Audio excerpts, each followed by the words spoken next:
Hello store owners! Today, I'll show you how to hide the crossed out regular price your wholesale customers see next to their wholesale price. Right now, when a wholesale customer browses my shop, every product shows the original retail price with a line through it, right beside the wholesale price. Let me scroll through the shop so you can see it. Notice the crossed out price sitting next to each wholesale price. Now let's head into the wholesale settings and open up the price tab. Here you'll find a setting called Hide Retail Price. I'll tick that checkbox, which tells the store to show only the wholesale price with no crossed out original beside it. Then I'll hit Save Changes to apply it across the entire store. Now let's jump back to the customer's view and refresh the shop. And there we go.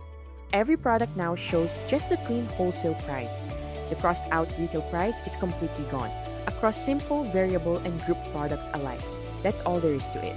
If you have questions, please comment down below. Don't forget to like and subscribe to our channel.